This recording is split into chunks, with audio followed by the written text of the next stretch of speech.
Ooh. What's up, good people?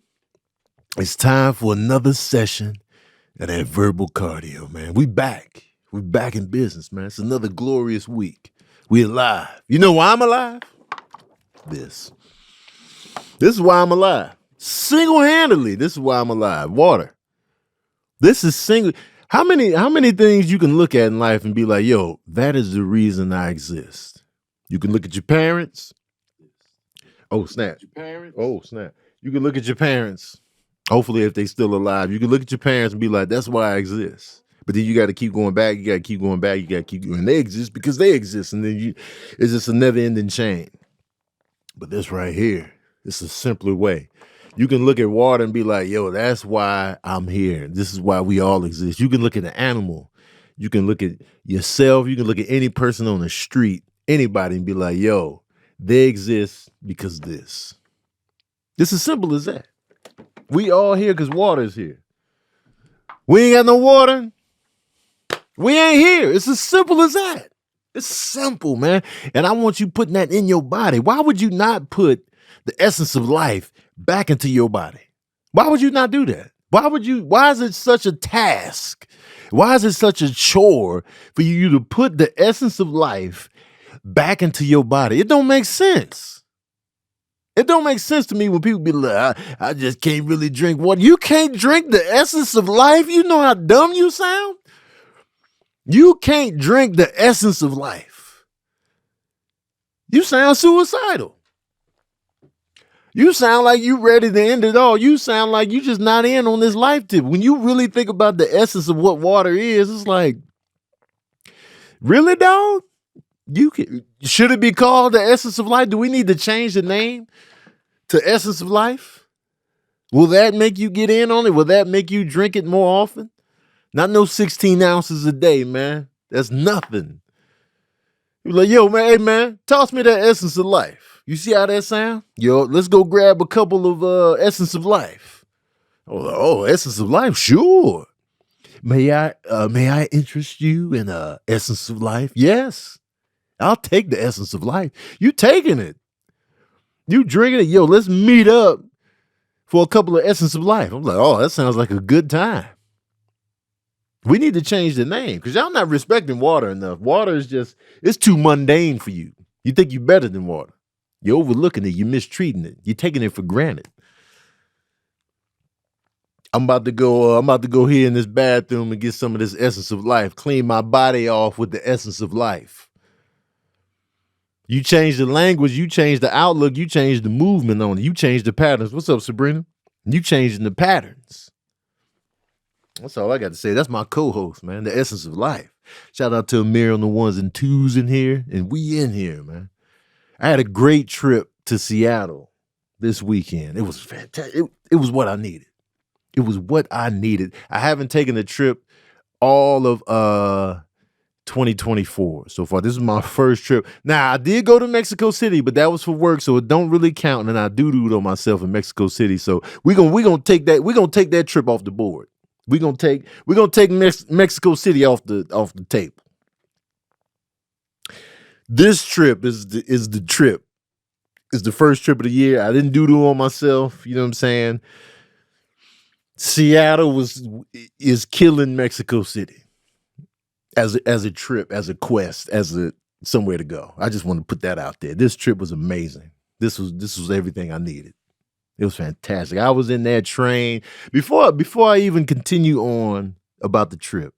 I want to give a shout out to my patron saints, the Patreon, man. They up in this thing, man. I'm giving shout outs to Cutie B, Angel, Tony Ant, Miss Ma'am, Nana and Joe, Andre Garlic.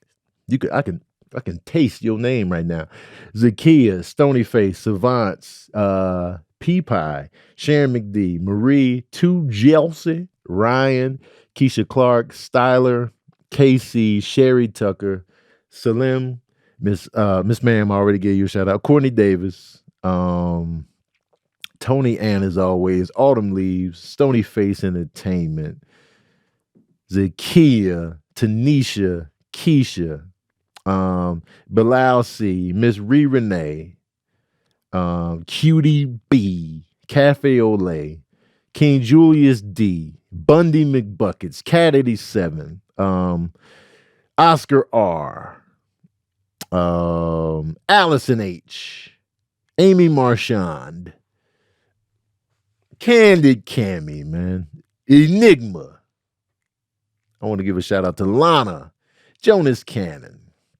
Shout out to y'all, man, and everybody in the Patreon. Those of you that are in the IG live, you are gonna get cut off. I'm gonna just let you know right here, right now.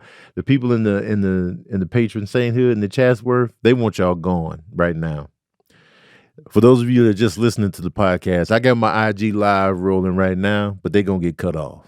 You know, they gonna get invested into what we're talking about, and then I'm gonna just cut the live, and then they're just gonna be ass out. They're gonna be standing outside of the radio station, butt ass naked, just the feed gone. You know what I'm saying? And some people gonna stand firm in it. They're gonna be proud. They're gonna be like, "Well, cut it off then. I don't want to be here no way." That's fine. That's fine. You know, we still gonna be running. It's like when you protest McDonald's. It's like I ain't gonna eat McDonald's. Well, don't eat McDonald's. They still gonna be serving burgers. They still gonna be open across the country, across the world. They still gonna be serving people. You can make your little stance. You can be and stand proud in there. I ain't going to McDonald's. I ain't going to your Patreon. Don't. Still gonna be serving burgers though. Still gonna be having egg McMuffins and fries, Big Macs and quarter pounders, apple pies and sundaes. The ice cream machine still ain't gonna work past a certain hour. This is what's going down. So I just want to say that. But shout out to my patron saints. Y'all are special, and y'all are very much a part of this podcast. I just want to say that. Back to my trip though. So for those of you that don't know, I went on a trip to Seattle. My plan was to already take a train to Seattle and just hang out for a couple of days and then come back. That was my plan anyway for like a trip, because I said I was going to take more trips in 2024. Then I started stressing myself out by forcing myself to make trips, and then I got stressed out, and then I was like, man, I'm stressing myself trying to make a trip. So I'm not really relaxing like I'm supposed to, because I'm stressing about, I got to go somewhere, which I really don't have to do. I don't have to go anywhere, but I feel like I put that pressure on myself. So I was going to do that Seattle train ride, because trains are my favorite mode of transportation. I grew up in Chicago, and every time we would take the L, we called it the L, and it's a subway L because it's elevated through the city before it goes to the subway part. So we called it the L. And I loved riding the L through the city of Chicago. Like once we got down to the subway part, it was boring then because it was just dark. But before that, when I could just look at the city and just be like looking out the window, taking it in, I just feel like that really stokes my imagination. That really just makes me think about things a little bit more, taking in the city, taking in the visuals. And then my imagination's just going, and then I'm thinking about who lives around there, what's going on, how old is that building? And then I'm just thinking, and I'm just like, and then there's music playing in my head, and it's just, the creative juices really flow like that I don't get when I'm on an airplane. I don't get those same thoughts. Like, yeah, the clouds are pretty, and then you look down and then you wonder about the cities that you're looking down and passing over. But it's not the same, because everything is small. And then if it's really like cloudy, all you just see is cloud. And then you just shut the window. You just, man, let me close the window. And then you're just sitting there taking the trip. But with a train, I feel like you're going through these places. Like you're going along the ocean, or you're going through mountains, or you're going past rivers and trees. And it's close. And it just feels like, and then your juices are going. You're looking out the window and you're reflecting on life. And then you're looking at life in real time as you pass through it, and it's close. I love that. And so I was like, let me take the train. My train ride was 33 hours and 33 minutes. And I like how it was mad number 3s in there, because I feel like 3 is a special number for me. It's a number that I'm connected to. Serene's birthday was January 3rd. That was his number that he played with in sports. His, Serene and Sincere, they got the 3rd letter of the alphabet as their names. So 3 is a very special number for me. And so I was just like, wow, that's a sign. So when I'm on the train getting the best sleep I've had in a while. Now, I sleep good, but I always feel like I got to get up and do something. Like when I go to sleep, when I wake up, I feel like I got to get up and do something. Even on the days where I stay in the bed for a while, after I wake up, I feel guilty. I feel like, man, I'm still in this bed. I need to be walking my 5 miles. I need to be in the gym. I need to be doing this. I need to be making a video. My mind never relaxes because I feel like as soon as my eyes open, I need to be doing something. Now that I'm on the train, all I got to do is take that ride. I can't do nothing else. So I'm on the train sleeping and waking up, and I'm just like, I'm going to go back to sleep. Ain't no gym on there. I can't walk 5 miles. I ain't got nothing to do. Ain't no errands I need to run. Ain't no meetings. Ain't no nothing. It's just a train ride. All I got to do is look out the window. And if I don't want to look out the window, you can go to sleep. All right. So now I'm fully relaxed on the train. I'm sleeping tough because I got the sleeper car. And so I was just like, when I first got on the train, the Sandman was like, so Tone, tell me a little bit about yourself. The Sandman was interviewing me like Club Shay Shay. The Sandman was on the other couch. I was sitting on the other couch. Yeah, because for me, Sandman socked me out immediately. I wasn't even ready. I was sitting up. I was asleep like this. I was like, damn, I didn't know I was that tired.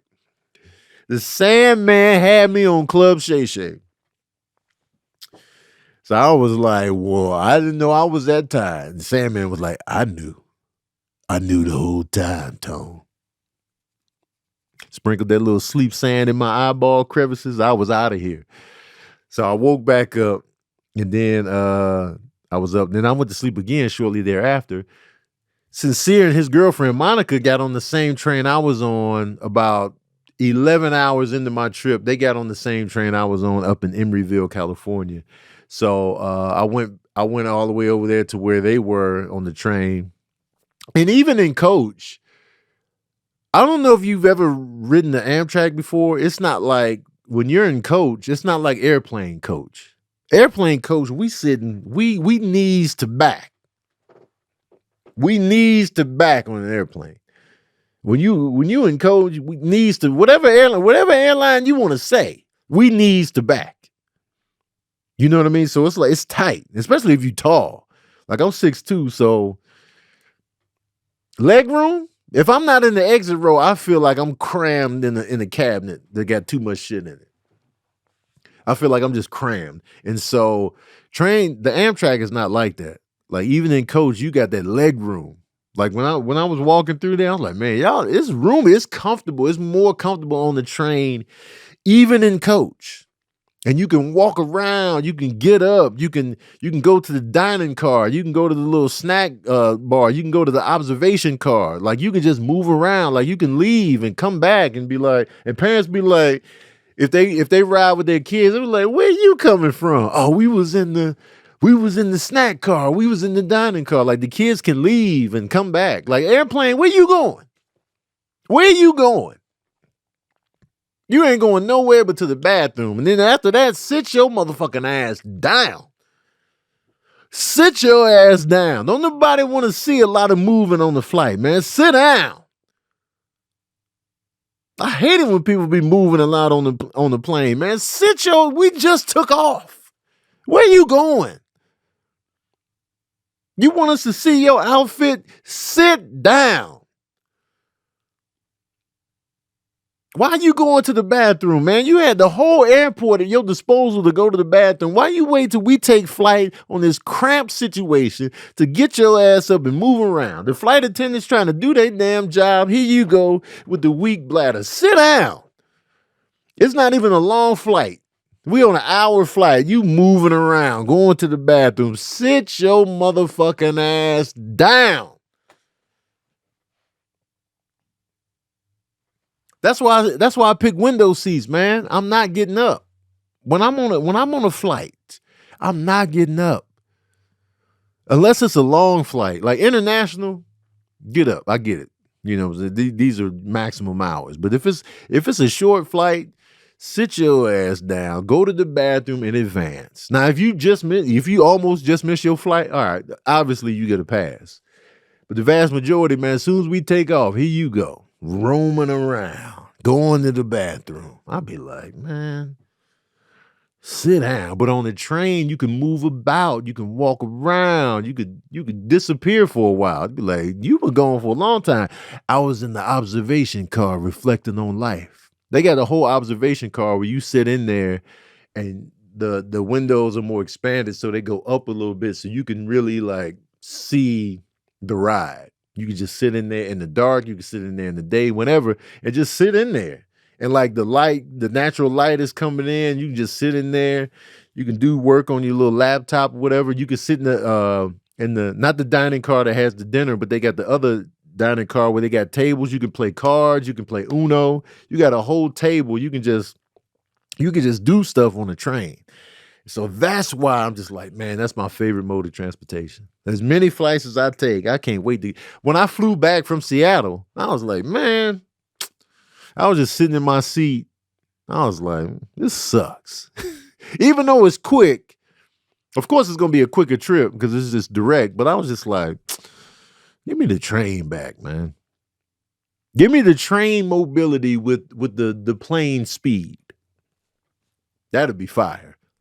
Like if a plane was just like a train as far as where you can move around and go and do stuff with the speed, oh man, killing the game. Killing the game. I'm cutting off the IG live. Y'all have seen enough. Join my Patreon if you want to get in on this live, uncut, without getting cut off. If you want in on if that appeals to you, then join my Patreon. How do you join my Patreon? Click the link in my bio, click that Patreon tab, and join up. And I want to give a shout out to my new members today that just joined up for my Patreon. Shan, Titus Watkins, Darius Fuller, Jacob Russell, Maria Monge. I hope I'm saying that name right. I don't know how to say it. Gray Botanicals, Jeremy M. Smith, TC the Model, and Steph Watson. I want to thank y'all for joining up. I want all y'all to join up, but y'all being cheap. Y'all being cheap in here, man. You know what I'm saying? I'm talking about, you feel me? But shout out to those of you that did join, man. Thank you and welcome to the Patron Sainthood. We're going to have a good time. Anyway, I'm cutting off the IG live, man. Y'all don't deserve it. So yeah. So once I get to Seattle, we just hanging out. Me and the kids. We were just hanging out. We were downtown Seattle. Seattle's weather was crazy because and also I left my wallet. I left my wallet on this. The trip started out a little bit raggedy. So when the driver came to pick me up to take me to the train station, I forgot my wallet. I forgot my whole bag with my wallet and stuff in there. So I ain't had no credentials, but I was still able to ride the train because all they do is check your ticket. So I was just like, oh, damn. And so I had to have the driver go and leave my car key in the garage. So when Janelle Baker watches my cats. So I was like, Janelle, please, I need you to go in my car, get my bag out of there. Can you please mail me the bag overnight? I need that bag so I can check it to the hotel, so I can get my rental car. I needed my ID, of course. I was just out here butt ass naked. So she does that. She takes it to the post office. These dummies, I don't know what happened at the post office or who told them to do what. I didn't ask for none of this. These dummies. So I'm tracking the package, and they're supposed to get to the hotel at 6 p.m. the next day, right? And so I was like, perfect. The package is going to be there by the time I arrive at the hotel. So I can be like, if I can just get my package, I got my ID in there so I can check it to my room. These dummies, they keep my package at a post office place in Seattle and talking about that the customer said this is what they wanted. I'm like, ain't nobody said that. Ain't nobody told y'all to hold nothing. I need y'all to deliver that package to the hotel I put in there. What are you doing? You defeating the whole purpose of the express quick shipment of the package. I clearly needed the package to be delivered to the hotel that we said deliver it to. Why are you keeping it at the post office and saying it was a customer request? No, it was not. Y'all just making shit up. So now I'm stressed. Now I'm on the train like, yo, man, I don't know. By the time I get in, the post office place is going to be closed. I ain't going to be able to check into the hotel with no ID. What y'all doing to me right now, man? I was pissed. I was just like, man, come on. So now I'm calling the hotel. I'm trying to call the post office. Janelle's on the case too. Janelle was a lifesaver, by the way. I'm calling the post office. I'm just like, yo, man. And the post office place that they said my package was at didn't even answer the phone. They ain't even answer the phone. I was just like, these niggas ain't even answering the phone. What I'm supposed to do? Because I called USPS and they was like, there's nothing we can do from our end. I'm literally telling you, I gave you the tracking number. I'm on the phone. I gave you the tracking number. This is not fraudulent activity. Like, yo, take that little stupid restriction off and send my package to the hotel we told you to send it to from the beginning. That's all you got to do. We can't do that. What's the point? What's the point then, man? Y'all serving no purpose right now. You ruined the job. You ruined the mission. You fumbled the bag. You're making my life more difficult. You're adding stress. You're not doing your job. You're not doing what I asked y'all to do. What are we here for? What the hell is going on, shawty? So I'm just like, oh my God. So I'm stressed, of course. And then, so I'll call the hotel, and the hotel's like, no, we normally can't, we can't let you check in without, form of ID. And I was just like, but you could, if your son is with you, we can put his name on the reservation as well, and you can check in with your son's ID. So I was like, oh. So I text Sincere. Sincere was on the other part of the train. So I'm just like, I was just like, all right, Sincere, you got your ID with you? But he was asleep. So I figured he has to have his ID. So I'll put his name on the registration. So I needed him so I can check into my hotel room. So they had to come with me to check into my hotel. And so I could pick up my package the next morning from the post office that I told these niggas not to deliver it to and wait. It was just stupid. So the next morning, I get up and I walk to, first of all, downtown Seattle shuts down far too early. So when I got in that night, I got into the hotel around 8:30. The food options for me closed at 9. Veggie Grill closed at 9 p.m. This other spot I was looking at closed at 9 p.m. I was like, why y'all closing at 9 p.m.? Walgreens closed at 8 p.m. What? Who? When? How is Walgreens? Walgreens. How they closing at 8 p.m.? I ain't never ran into a Walgreens that closed at 8 p.m. The night is just getting started. In the summertime, it's full day. You mean to tell me y'all closing at 8 p.m.? What part of the game is this? I needed deodorant, man. I ain't had no deodorant. Walgreens, open up, man. I need floss. I had my floss in my bag that was supposed to be shipped to me, but they holding it ransom at the post office I didn't ask for. So I'm just like, yo, Walgreens is closing at 8 p.m. So I ended up eating Chipotle that night because they closed at 10. So I was like, man, respect Chipotle. Because the rest of these buses closing early. When I went to the Walgreens, I saw why they closed at 8 p.m. It was mad homeless people out in front of the Walgreens. I was like, oh, this is why they closed early. They was out front tough. I was like, man, what? I couldn't even get through to look at the hours on the door. I was like, excuse me. If I could just, excuse me. 8 p.m. I was like, oh, all right. Bet that. So Seattle gets a red flag for shutting the city down that damn early. That's just too early, Seattle. I need y'all to be on the late night tip. All right. So the next morning I get up and my trip advisor that set up my trip, she set it up to where I pick up my rental car at 8 in the morning.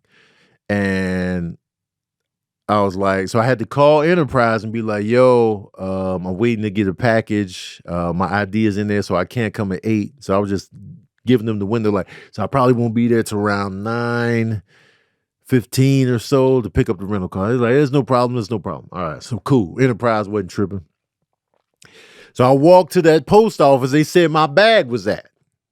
I walk over there, man. I'm walking chest out, shirt off. It was cold. My shirt was off because I was pissed. I'm walking wide, doing the hard steps. I'm just like, man, sick of y'all shouldn't even have to be coming over here, man. I'm walking just wide. You know, people just be pissed off and they be walking wide across the street. That was me, man. I was walking hard and wide.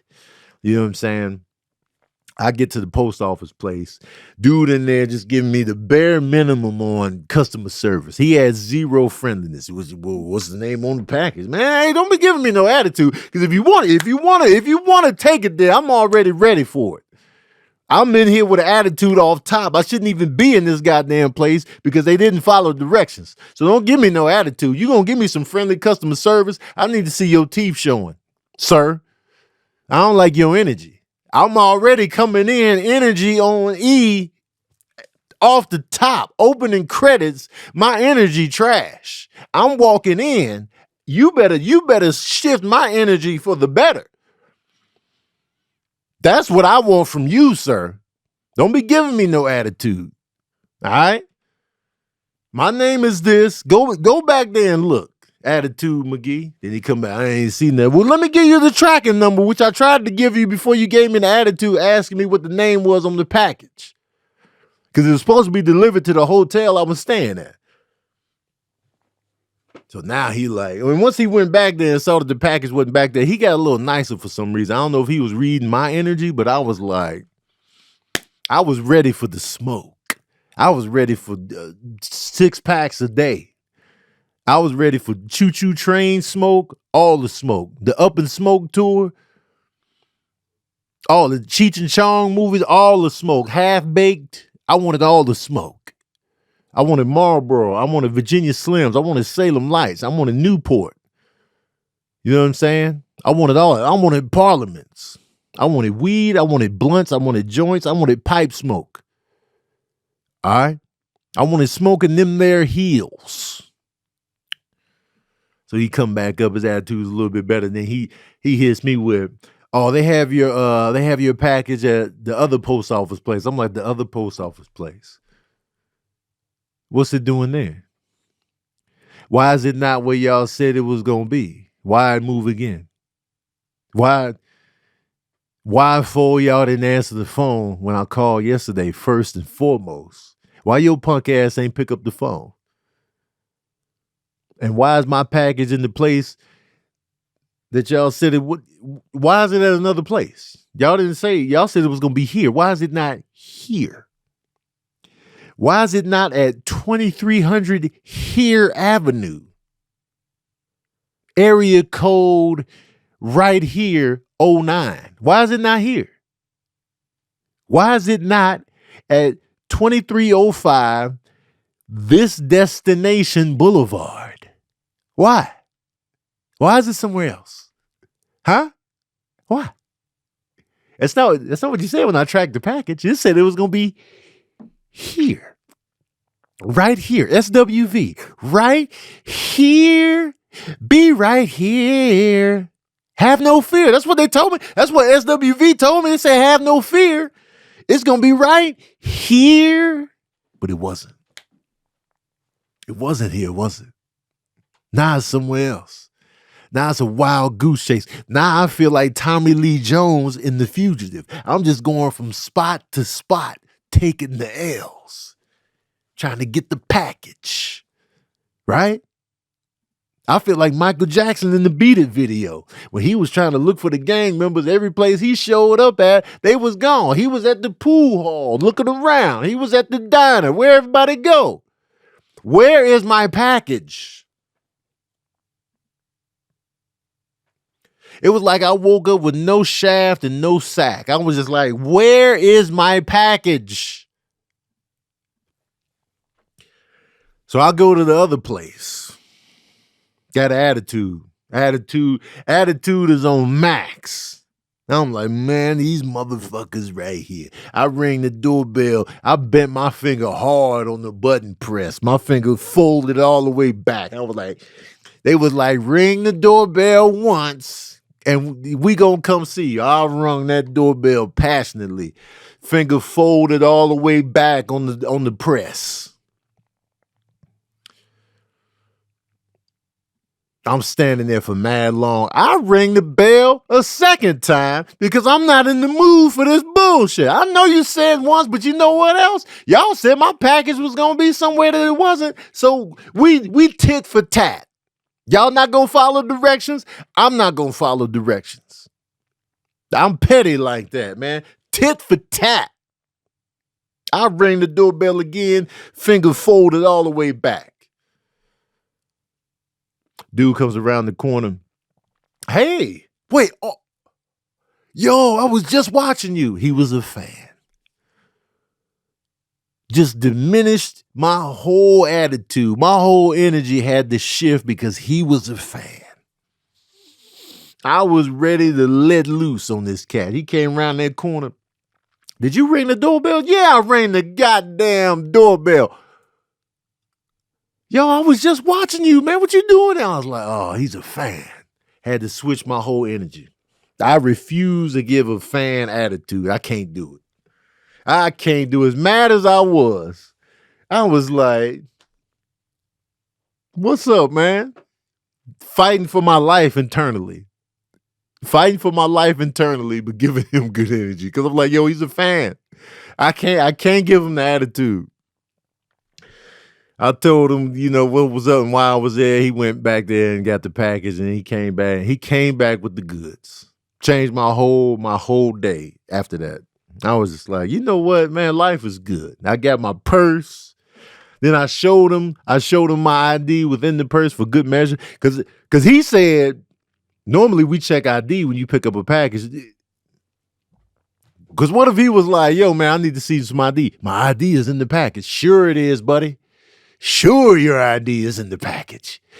Without the ID, I can't give you the package. He could have easily been like that. And I would have went ape shit. I would have went plumb Planet of the Apes. The whole trilogy and the new one coming out. I'd have been Caesar and the silverback and the orangutan.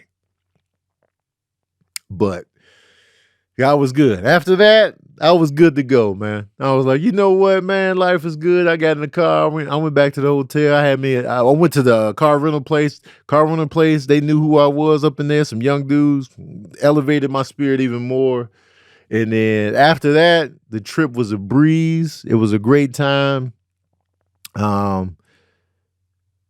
It was just a good trip. Like, I enjoyed myself. I walked in some beautiful green, lush nature, as y'all probably saw on my Instagram story. I was around my son. So anytime I'm around my children, there's a battery there that always gets recharged. Always. Every time I would hang with my sons, it was like a battery charge. And it was just being around them. Nothing major is going on. It's just being around my children recharges a battery. And so I was just like, this is correct. This is right. You know what I mean? And so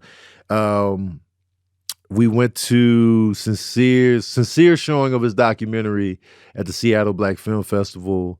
We went to that on Sunday. It was me, Sincere, his girlfriend, Cherie, and Tony was there. Cherie is my ex-wife, the Baker Boy's mom, and Tony is her husband. And so, and yes, she married another Tony. And so we were all there. And we all vibe, just so y'all know. We all vibe.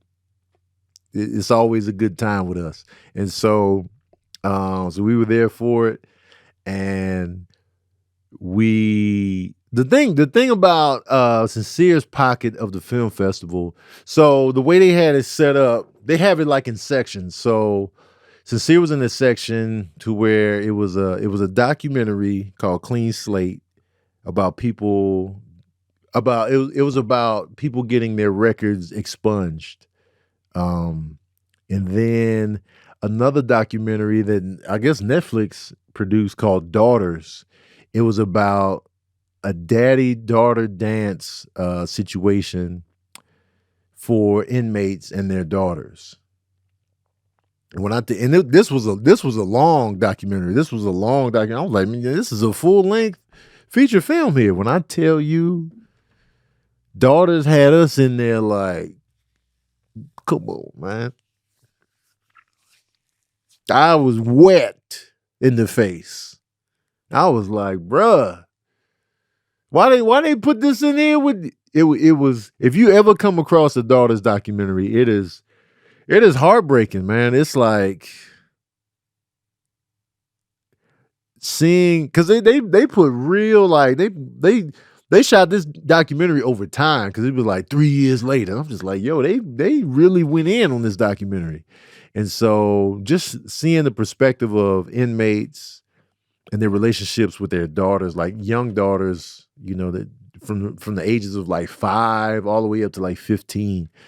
And so it's just like, it's something that you think about, but you don't really see the effects of, like, for real. And so I was just like, man, it was tough to watch, but it was a good watch. And I was in there Folgers crystals. I was just like, damn.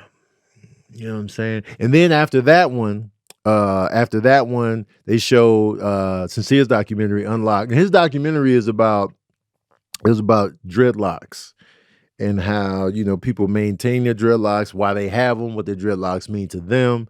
And he shot this for his class in college. And so it took him like a month maybe to do. And so I was just like, yo, they got Sincere's documentary up in here with like long-term, big-time production documentaries. Sincere just did his on campus, as part of the schoolwork.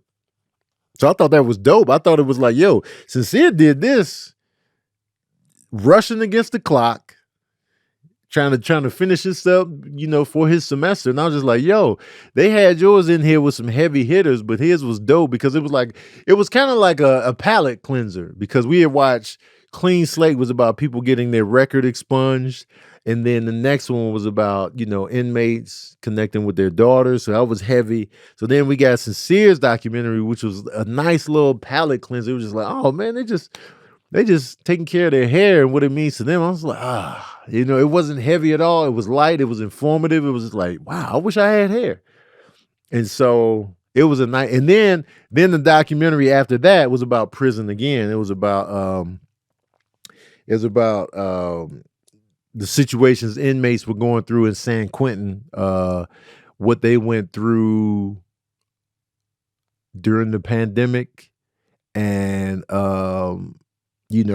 getting cats out of the prison system, and then so they can come home to some. I forget what the name of it was, but that was good too. So then at the end of that little section of the film festival, we vote on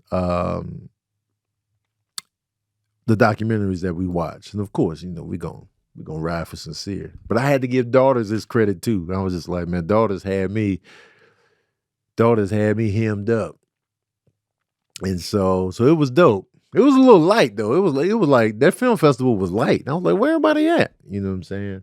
But that was a great experience. And then we ate after that. We hung out, and then so Sincere and Monica wanted to see my hotel room, because I went to their hotel room, and then they wanted to see mine.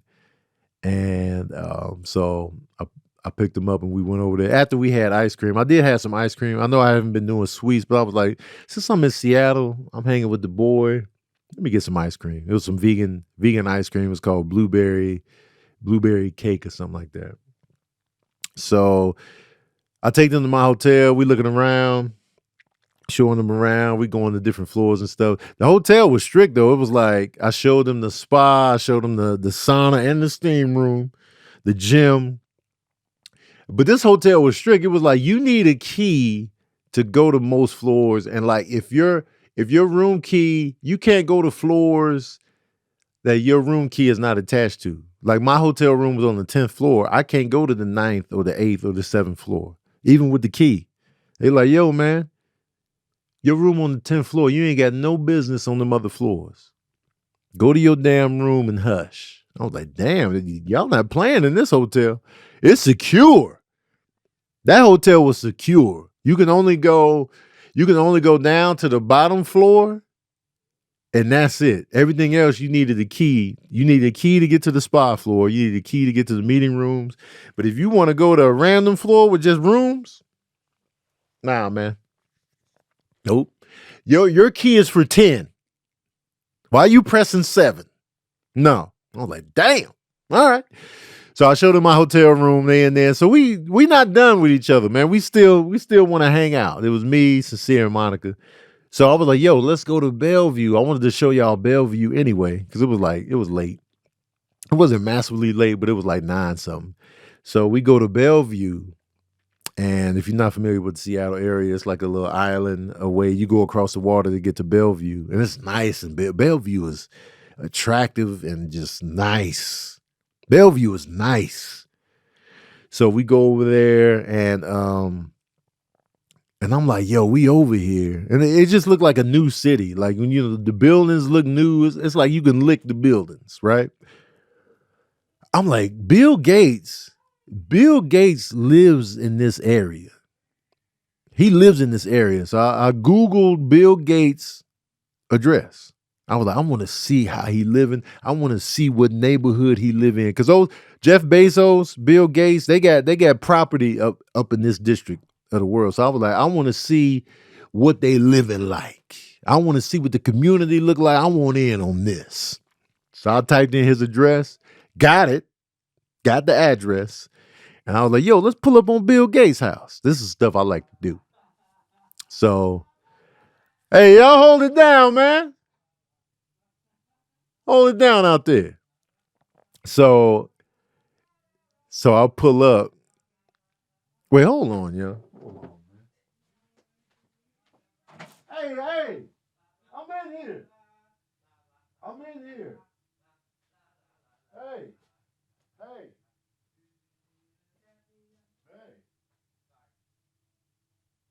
You know what I'm saying? Having a great time in there. All right, I'm back, y'all. Brennan was having the time of his life. I don't know what he was doing. So we go punch in the address. In the spot that we were at in Bellevue, Bill Gates' place was only like 10 minutes away, right? So we getting closer to the address. We turn and it's getting nicer. You know what I'm saying? It's just like, ooh, this is attractive. Like we driving. And I don't know why I'm whispering now, but I feel like I got to whisper when I pull up on people's cribs. You know what I'm saying? We residential now. So I'm just like, oh, snap, we getting close. And then we turn and we getting close. I'm like, ooh, you know what I'm saying? And I'm looking at the houses and the houses are just nice. And I'm just like, man, I bet you this looks amazing in the daytime. Like I see some views overlooking like the bay. And I'm just like, oh my God, man, look at these houses. You know what I'm saying? So I'm getting closer. Then I get to a street where I make a left. And I make the left, and it's a street, but it doesn't look like a street. It looked like somebody's alley driveway. Like when I made the left on the street, I was like, wait, is this a street? And somebody's house was like immediately to the left. It was like trees. And in that moment, I felt like, yo, I feel like I'm in somebody's property now. I was just like, yo, because we were looking up ahead in the trees, and Sincere's cautious too. So he was like, I don't know about this, Dad. I was like, yeah, I feel like, because at any moment, because I feel like if I was to get too close, I feel like some security was going to swoop in.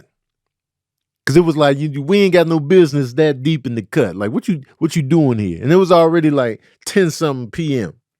And I'm in a black hoodie. We just driving around. There's 2 black dudes and an Asian girl in the back. So I'm just like, yeah, because when we pulled in Chicago, rewind to Chicago last year, we driving around Chicago. We pull up on Minister Farrakhan's house. When the girl that was driving, she pulled into the little driveway slot just so she can back out. Security dude popped up immediately. Now, I'm not saying Bill Gates has Minister Farrakhan level security, because his security is legendary. I don't know what he got. So I was just like, in that moment, I was too scared to go forward because it turned into like, at this point, in this moment, what it's looking like right now, I feel like you ain't got no business here. It was no longer a regular street. Even though it was an actual street, it just felt like I was on somebody's property.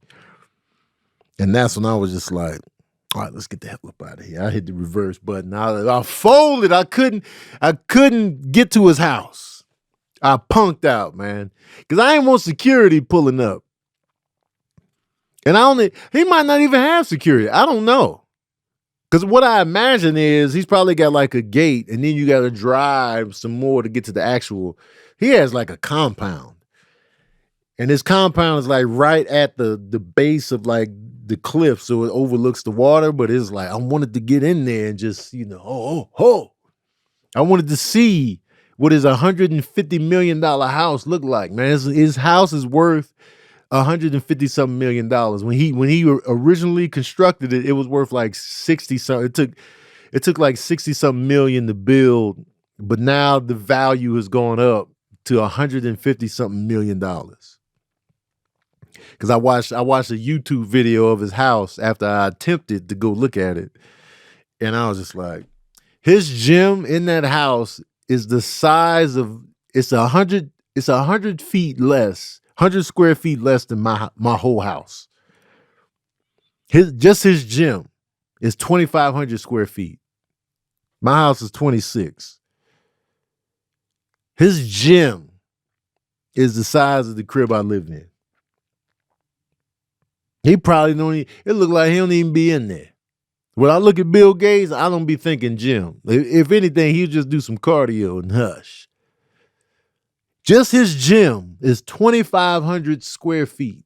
And he got a library in there around the same size as that. And his total house, I think it said like 63,000 something square feet. But this is what I expect from a person worth that much money. And this is probably just one of his properties. This is what I expect. So I had to look at what I want to see that house. I wanted to see. I'm like, man, let me see your house, man. You worth $150 billion, man. Let me see how you living. I want to see how everybody living, not just billionaires. So if you're going to be a billionaire, I definitely want to see how you living. So I can be like, God damn, my life is in shambles. You know what I'm saying? I like that because I get motivated. Like when I go to somebody's crib and it's amazing, I'm like, yo, man, let me get my life together today. So you step in Bill Gates' house, it's like he richer than the vast majority of people on the planet. There's only like a handful of people that exist that are worth more than him. To be at that level of wealth is just like as rich as Oprah is and LeBron and them, they go to Bill Gates' house and they just like, I need to get my life together. And they worth hundreds of millions and billions of dollars. They like, man, I need to get my life together. Imagine Oprah coming to your crib and she in there like, I need to get my life together. Man, I'm just like, man, let me marvel. Because I marvel when I go to people's houses and they don't even have to be extravagant. I don't care where you live. It could be a one-room shack. I'm in there. Like, I'm making you feel like your house is just the best. I'm like, oh, this is what we doing. As long as you ain't got as long as it ain't dirty and roachy, I'm gonna be like, yo, this is what we doing. This is where you be eating. This is where you be studying. I'm just like excited about where people live. I don't know why I'm like this. I just like seeing where people live and I get excited about it. It don't have to be extravagant, but when it is extravagant, I just be like, yo, you got I'm the person you want to give a house tour to. I'm that person. And not just like, if I'm with a real estate agent and they showing me a place, I'm just like, oh, this is nice. This is cool. But when the person actually lives there and they just showing me around, I'm like, yo, man, show me your fridge, man. Where you be studying? Show me your closet. I'm excited. So I'm definitely the person you need to call when you feel good about yourself and where you live and like how you came up and just Bring me. Because I'm gonna make you feel extra good about yourself. I'm not too cool for School McGee. That's not me. That sucks. When people just be too cool for school, nah, man. Invite me to your crib. I'll be like, this where you be grilling, and you be grilling right here. You be doing your food videos right here. Oh, snap. This where the magic happens. Y'all be smashing on this bed. That's me. But yeah, man, I'm so mad I punked out. Next time I go to Seattle, I'm gonna go further in. If I'm by myself, I'm going all the way in. I'm pushing in. Because I want to see it, man. I want to see it. I want to lay eyes on it. I want to see where Jeff lived too. They say Jeff got some property around there. It's in an area called Medina, Washington. So if you ever in the Seattle area, it's in Medina. So I'm super attracted to the Pacific Northwest. I'm all in, man. Full chub. The Kendrick Lamar track Euphoria dropped today. Dropped this morning. As soon as I woke up, they was in the group chat talking about it, and so I couldn't even wipe the crust out of my eyes fully yet before it was rapid fire. Kendrick came in with a 6-minute diss track. He had time. And you know what? When I first heard it, I was like, man, this is long. It's a lot. It's dense. It's thick. It was a lot to take in. Plus, I was still sleepy. I ain't even brushed my teeth yet, man. I was like, let me get my feet together before I really dig in on this. And so my first impression of it was long. I wasn't excited. I was just like, all right, it's cool, but I wasn't blown away on that first listen. Then once I got my feet together, my face was washed, my teeth was brushed. You know what I'm saying? I cleaned myself up. I got up. I did some stuff. I got my feet together. And then when I left the house to come here to the studio, and then I got in the car, that's when I was able to fully take in the track. That's when you can never fully take in a track till you listen to it in the car. And it's a good track, man. Kendrick is going in. He was barring up. He was saying some shit. That Pusha T reference. I was like, what are you pushing P? You need to have that energy for Pusha T. Where was that at? And I was like, ooh. He was like, yeah. Terrence Thornton. That's Terrence Thornton. That's Pusha T's real name. I'm Terrence Crawford. I was like, oh, hands? You know what I'm saying? So I was just like, so there was some lines in there where I was like, ooh, oh. He was talking about the girls that Drake deal with ain't even real women. And I'm not just saying that. He said they're not real women. I'm not saying that. That's what the culture's saying. I was like, ooh.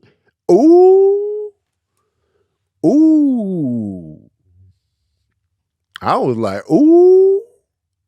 Oh, snap. And Kendrick is so fluid as an artist. He has so many different vocal switches when he raps. That was the first thing I noticed when I first listened to it the first time. I was just like, he was rapping real slow in the beginning. It was just like a slow thing. And then the beat drops and then he comes in. He came in with the like, I want to call it the whiny Kendrick, or where his voice is like, and it's like he's in pain. You know that Kendrick voice that he does. It's stupid. It's coming in like that. And then he switched it again to like his regular, like, all right, I'm rapping aggressive voice. And the fluidness and the diversity in his vocals is something that really makes Kendrick stand out in the game, because he's always done that. He's always been very fluid as an MC. That's what makes him one of the most exciting rappers in the game to me, because he's not boring. You know what I mean? Like he changes so often. It's just like, oh, okay.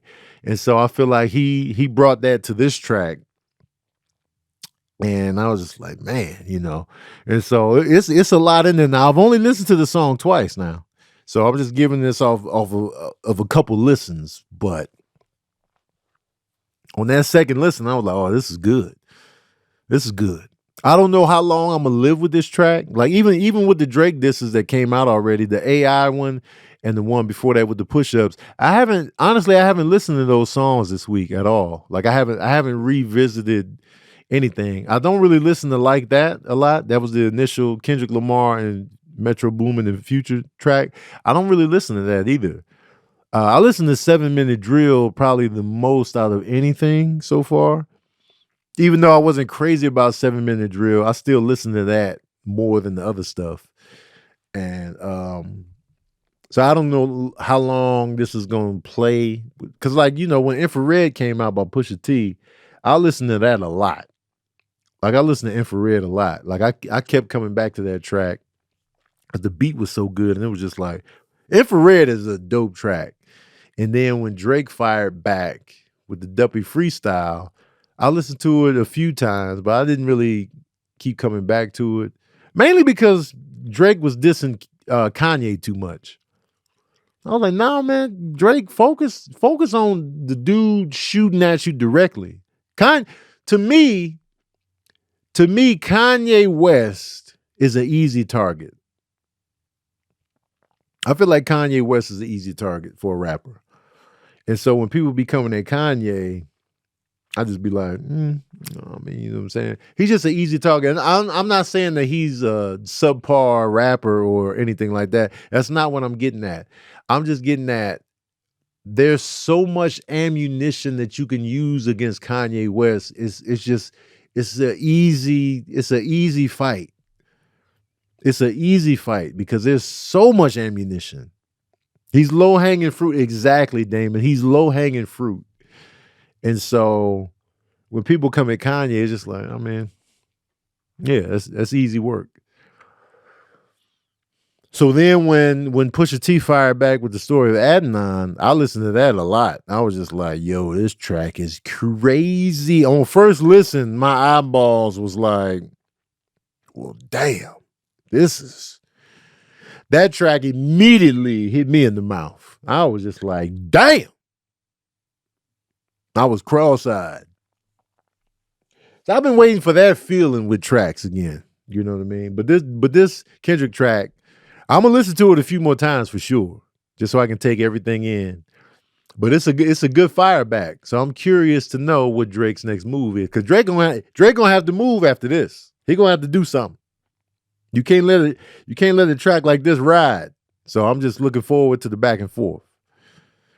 Because Kendrick said some interesting stuff in here. Don't tell lies about me, and I won't tell the truth about you. That was a cold bar. I was just like, okay. Okay. They want to know what you think, Amir.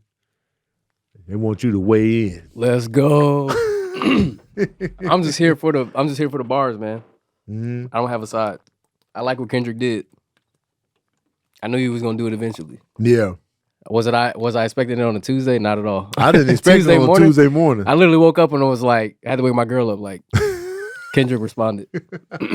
No good morning, no nothing. No, nothing. I just Kendrick responded. We listen to this right now. It's 9 in the morning. I'm listening to this right now. That's what time I woke up. My alarm went off at 9, and then DC put it in the group chat, and I was like, "Oh, we'll play." Yeah, because if you scroll too much, people gonna say everything, and I just don't want to see the context without actually hearing it myself. Yeah, but I do like the way he went about it, and you know, as time goes on, it'll be one of those things we'll look back and be like, oh, you know, a lot of things will go over people's heads too. No, for sure. I mean, even the name of the track is Euphoria. Drake is the executive producer of Euphoria, the TV show. See, I didn't even know that. Yeah, that's a pretty big one too. But also, it could be Euphoria, meaning like Kendrick's not bothered by the fact that you're upset. Wow. Like you know that, but that's just like that thing is like interpretation. Like it's interpretation. Is that the actual meaning behind it? We'll never know. Right. It's like interpreting like how they're actually going about it. I've only listened to it once, so I can't even like pick certain parts about it, right, or anything like that. But it is funny that, you know, just the way he approached it, or whatever. I was laughing because it's like he's throwing jabs at him, and it was just like this and that. He's like, I truthfully, you know, I'm a fan. Like I told people before, he's a fan of Drake's music, and I said that, and people thought I was crazy. Yeah, he's a fan of Drake's music. He said that. Right. He says, I don't like the tough guy antics that you're on. I like when you making melodies and stuff that we can dance to. I'm cool with that. And I don't really have a real reason to hate you, but I'm gonna be honest, I hate you. So here, this is I hate the way you walk. I hate the way you dress. Like I hate everything about you. So, and I'm gonna tell you why. This is why. And then not only do I not like you, but other people don't like you, and they're saying it too. So we kind of agree. I didn't bring them in. It's just that I was just putting it out there. Right. So, I mean, yeah. He's just breaking it down and getting into his brain again. It's another one of the things that Drake's gonna have to. He gonna have to come up out that armor and show people what you made of. Yeah. And like I said before, I feel like he could do it. It's Drake? Just that Drake ain't no slouch. Yeah, I don't think he's gonna. The thing is, everybody's waiting for somebody to go too low. Mm-hmm. Like, who's gonna take it to hell first? I don't Chris see Drake. Brown. Yeah, obviously, yeah, Chris Brown. But it's like one of the things, like, who to play with. Yeah, Drake pulled it with Pusha, and obviously caught fire for that. Right. So I don't think Drake will take it to hell this time, and I don't think Kendrick really cares to take it there either. So it's just like they'll do this little bait game, and then it'll fizzle out. Yeah, that's what I think will end up happening. I don't think people really want to take it to the part where it's like naming people like fam and stuff like that, like it did before. So letting don't teeter around those lines, like, because they don't have to get that deep. And I think that was the problem, is that Drake pulled that Virginia Williams line, and that set off Pusha, and he said all these things about 40 and your fam and all that stuff like that. And Drake was like, okay, somebody got to die. And it's like, all right, actually, that's not necessary. But it made you feel that way. And that's what it doesn't need to be. You realize, I got to step back. That's too much ego, too much pride. That's going too far. Like, oh, now I got to try to hurt somebody. It's like, it's not that deep. So let it go. Pusha T crossed the line for sure. Yeah, but Drake crossed it first. It's just how far somebody going to take it. Once you cross that line, there's no coming back. Yeah, right. And there's no rules in the thing, but it's to the point where it's like somebody got to get hurt or get like, it's not necessary. We done transcended the music. Yeah. And at that point, it's just like, all right, it's just enough. Yeah. So just chalking it up. So I think that's what they'll do. I don't think it's gonna get to that point. I hope it don't. It don't need to. Keep it in the bars respectfully, just rap and the sparring. And even Kendrick said that. It's like, this is just some, like, this is some banter, like back and forth or whatever. Right. And, cool. That's what I've been saying. That's what it is. And don't look too deep. Don't get blinded by your fandom to, understand like, hey, I'm a Drake fan, also a Kendrick fan. Kendrick got at him. That's what it was. Drake sent out some bait. Because like that really was just some, just some jabs. Like I was telling people, it's just the fact that it was on a beat like that, like I said, Drake's not going to be able to escape that song because it's going to be everywhere. So he's going to have to respond. Right. He did, but not to just one person because it was so many people coming at him. So he was waiting for somebody to jab back. Right. More so, he's not going to go back and forth with Rick Ross because Rick Ross wants to try to play the internet games. For sure. Scary, bold of Rick Ross to want to play that game with Drake. So Drake was just like, I'm going to leave that alone. I know who I actually want, and it's Kendrick. Right. So he baited him again with that AI shit. Yeah. And then here we are. So now you got your response. So now, and Drake will respond, and he probably will respond pretty quick. Yeah. He usually does. He probably cooking it up right now. Because when Pusha T did that, and when Infrared dropped, Drake responded like same day. Yeah, it was like quick. It was like the same day the album came out, he dropped and did that. And it was super quick. Super quick. So and it was a good comeback, but it was too much Kanye in there. But I liked it. I was like, all right, this is good. Yeah. And then Kanye was always gonna catch a stray. Yeah, that's just what because it was around that time where it was like back and forth, and Kanye kept trolling them or whatever the case may be. To be honest, like people say, Kanye's low hanging fruit, but also Kanye just. He can't hang. He just can't hang. Like he cannot hang with these guys. No, absolutely not. He doesn't really want to go there like that. And they have already. I feel like Drake has already ripped Kanye to shreds multiple times. So and at this point, Kanye's already admitted that he really likes Drake and is a fan of Drake and wants to make music like Drake. So it's like, just leave it alone, bro. Right. Him trying to do Like That remix, I was like, he's not even saying anything. He's just jumping in. Oh, I didn't care. I was like, and it was like, why did J. Cole catch a stray? Because he was holding on to... J. Cole did say some stuff before. False prophets. He was holding on to that. So, and somebody said, like, Kendrick spared Cole. That's because I truly feel, and I'm they like each other, J. Cole and Kendrick. And so J. Cole never wanted it. He just never wanted it with Kendrick. I just wish if he didn't want it and he knew that he didn't initially, like at all. If he would have said nothing, then we would have nothing to say. Right. It's just that now, like people are going to look at him differently because of the fact that he did that. That's he what said I it. hate. He went on the stage, said that, and then he took the track off streaming. That's crazy. Yeah, like that's absolutely he crazy. Just didn't want to. I respect as an adult. I'm for sure. I get what always J. Cole evolving did, as a 100%. man, but I get it. That's not truly how you felt in your heart. I get that.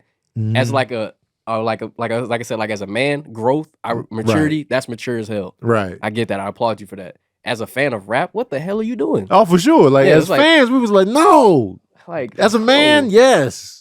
As a fan, no. Yeah, I was conflicted. I was just like, yes, maturity and growth, but no. Yeah, it's like bars. Come on, man, take it there. And so I was just disappointed on that front. But I lost no respect for Cole as a human being. Yeah, I didn't lose an ounce of respect. And as a person that moves in a transparent space like I do, I totally get it. If my heart's not in something, I have to speak on it. I have to be like, my heart's not in it, y'all. Or like, but I still probably wouldn't have pulled the track, but I'd have been like, I might have said that on stage. My heart wasn't in it, y'all. I ain't want to do this. Yeah. But I would still had the track sitting there. He still was smart about it too, because he didn't pull the track until after the first week numbers came in. He let it stay there. Yeah, he let it sit on there. I thought he was going to pull it immediately. Because he apologized like, what is that, Sunday? Was that like a Saturday or Sunday? It came out Friday, and then like Sunday he would apologize, let it rock the whole week, and then pulled it like that Friday. Mm-hmm. So he knew. He was like, oh, I'm going to get these numbers though. Yeah. Which it was going to do numbers regardless, but. Yeah, it was the highest charting single from that album. Yeah, because people was trying to pay attention to it for sure. Yeah. So he knew. But yeah, I don't know, man. I do like the fact that Kendrick mentioned Drake spiraling, because that was something that I talked about before. We spoke on that, like with that last album he put out. I was like, I feel like bro spiraling a bit. Yeah. And the thing is, like, if I could see that as a fan, and other people as artists can see that as well, that you are like you tripping, bro. Right. And if the people that have been around you, at least when you were, more humble beginnings, like coming up and stuff, they could see that too and be like, what's going on? Even A$AP Rocky was like, you mentioning women, you bitter, son. Like, right.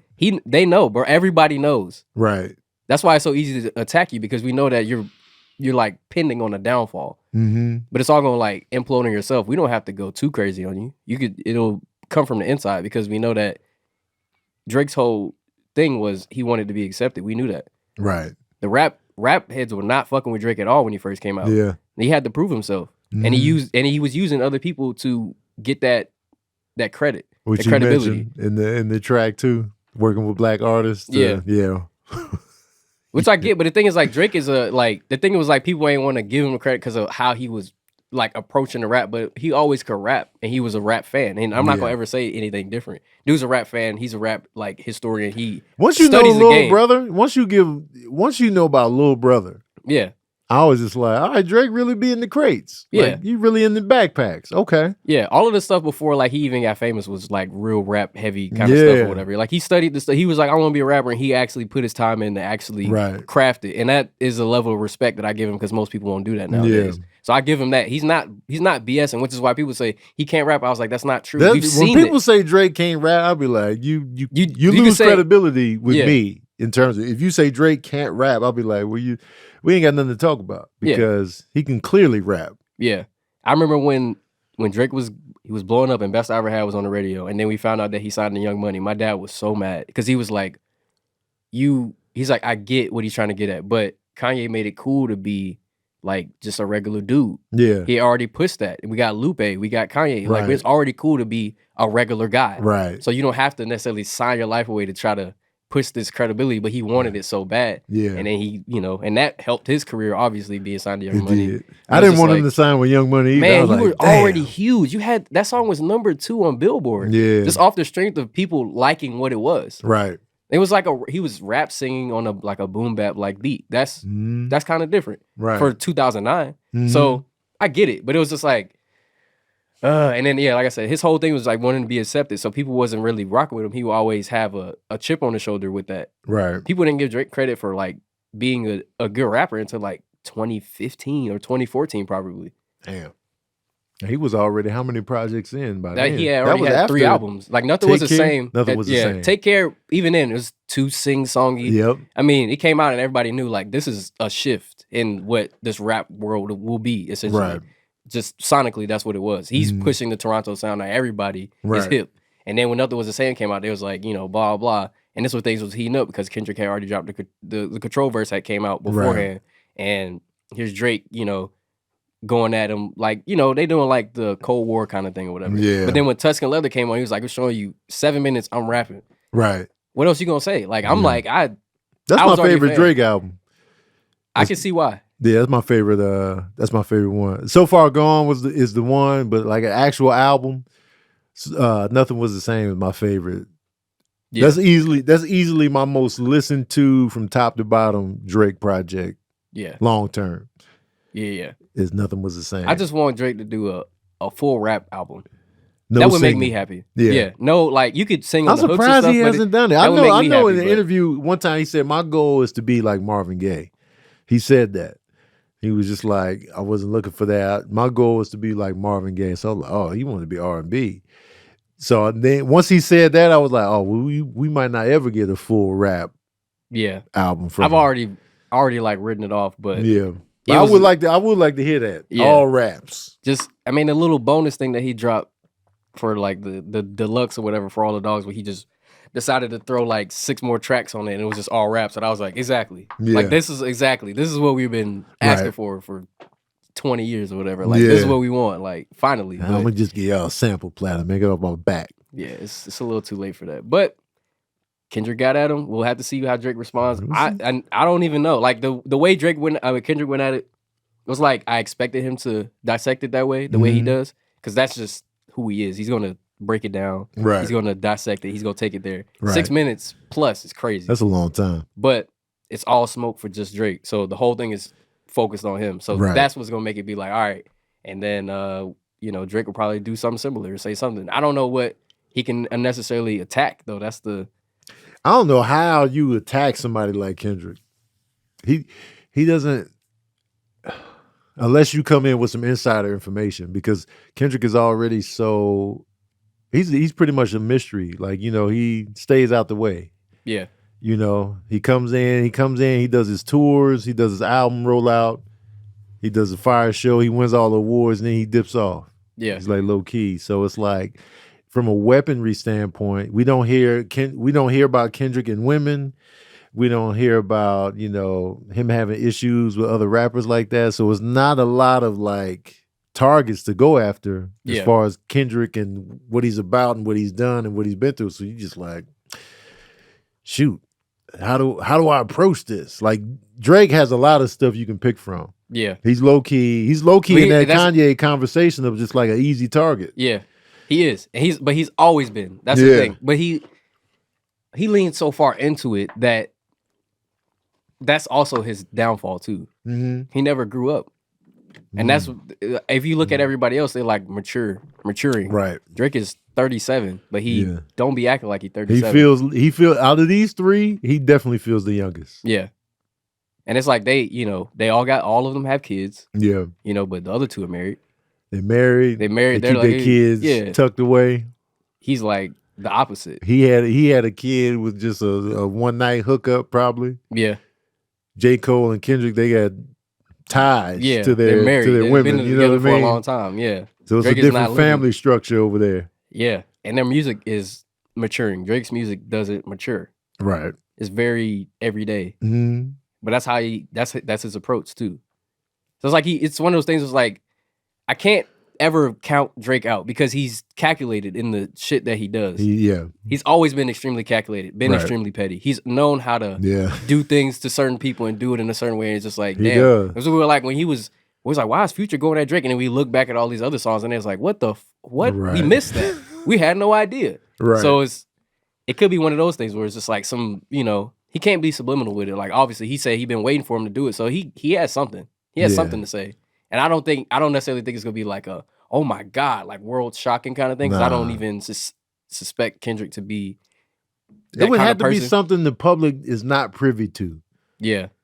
To where we didn't know this about Kendrick, or we never knew this was, you know what I mean? It's gonna be something like that, some insider trading type stuff, because on the surface, Kendrick doesn't have a lot out there. Yeah. It could just be like, a kind of how he went at how you used to go at Drake, how used to go push it. Like they would go just back and forth, just bars. Like every now and then it would be this and that, and then back and forth from blah, blah, blah. Yeah, but ain't no hiding this one. Like Kendrick pretty much was like, I want all the smoke. So we shall see. Yeah. Wasn't expected, like I said, on Tuesday morning. Tuesday morning. That's how you started up. April 30th. And it's on streaming platforms too. So there it is. It is? Mm-hmm. He put it as of like maybe 30 minutes ago, an hour ago. Wow.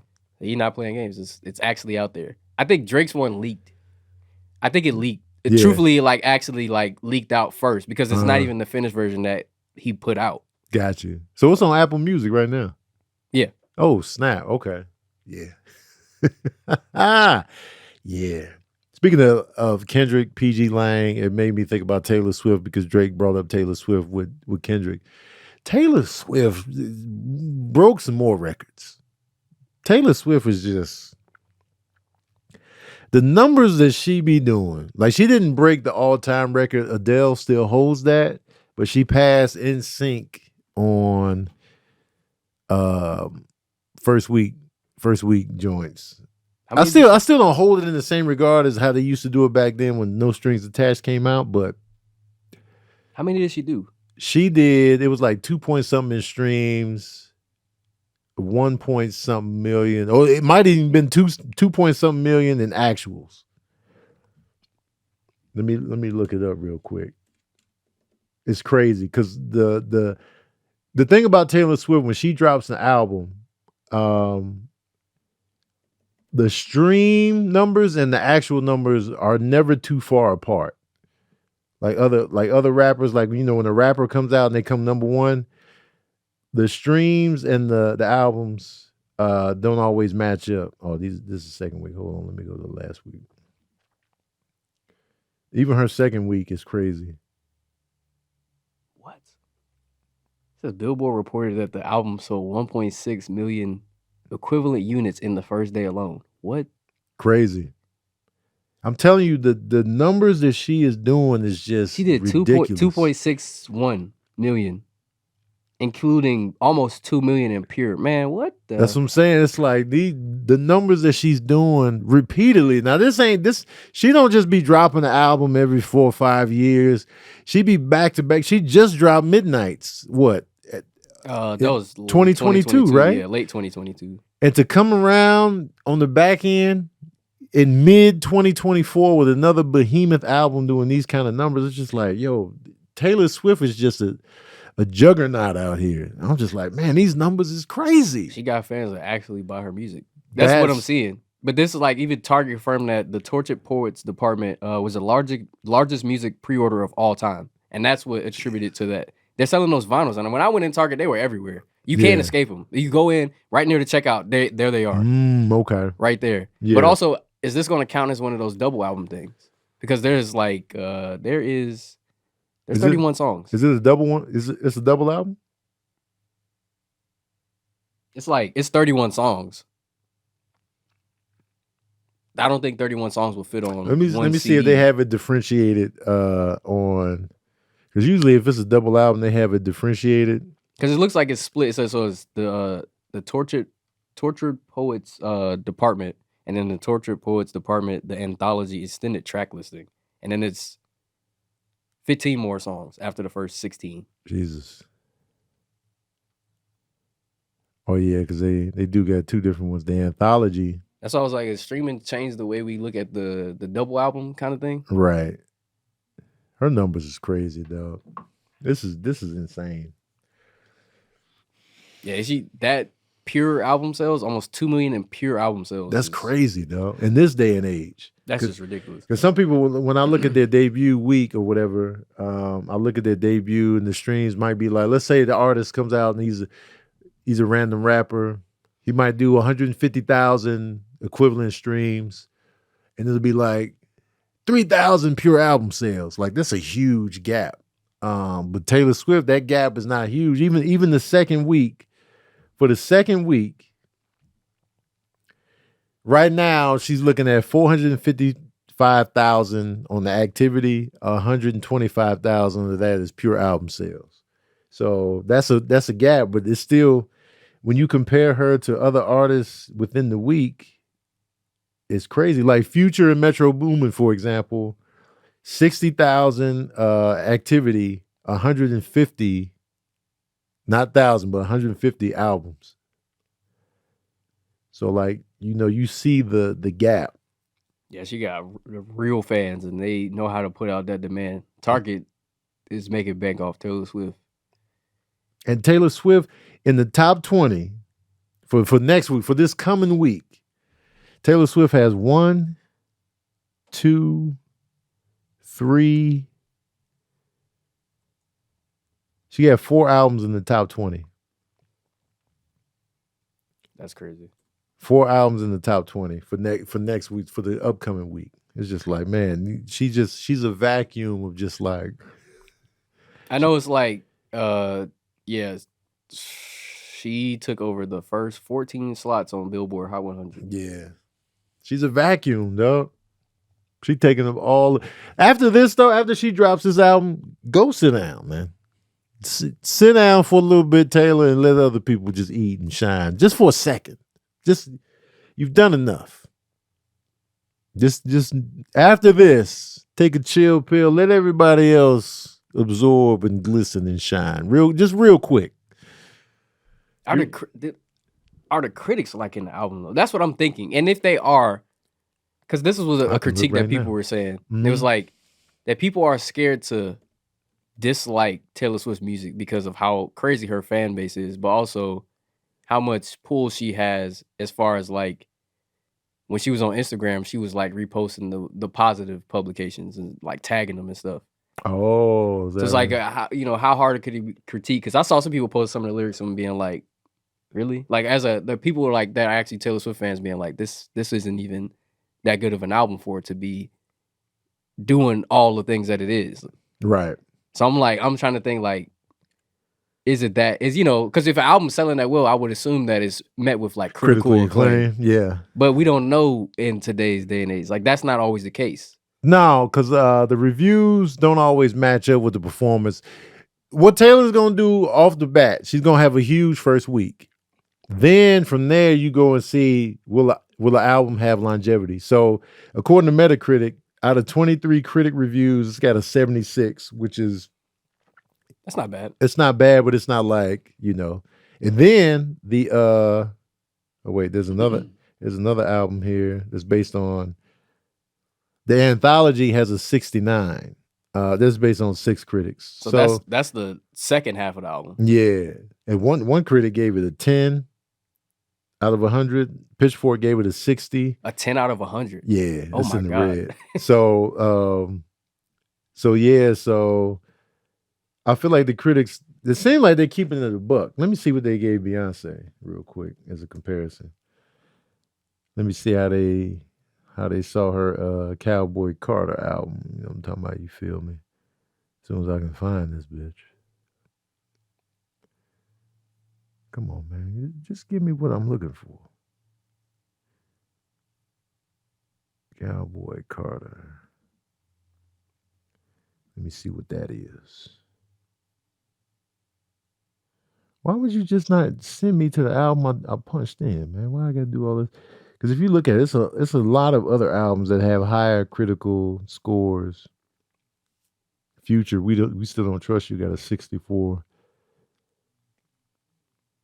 Dang, they might delete later a 54. They tripping. Okay, Cowboy Carter, for example. Beyonce's album is sitting at a 91. That's critical acclaim. That's universal acclaim. Yeah. That's the critical consensus from 21 critics. Beyonce has a 91. So I think critically, historically, Beyonce has better, critical numbers. But damn. Anyway, we've gone long. I didn't even get to y'all questions or topics on the joint because I got to get out of here and do the movie review because I still got the doctor's appointment. Most of it is about Kendrick anyway, so I feel like I did that. So yeah, y'all. I want to thank y'all for pulling up to Verbal Cardio. Shout out to my new patron saints, man. I appreciate y'all. Y'all was in here deep today, and I appreciate y'all. Y'all was in here thick. I appreciate all of y'all. Thank you so much. And yeah, I got to get out of here so I could do a review of X-Men episode 7. I'm doing that, getting that up out there. So I want to thank y'all, man. Thank you for tuning in to another session of that Verbal Cardio.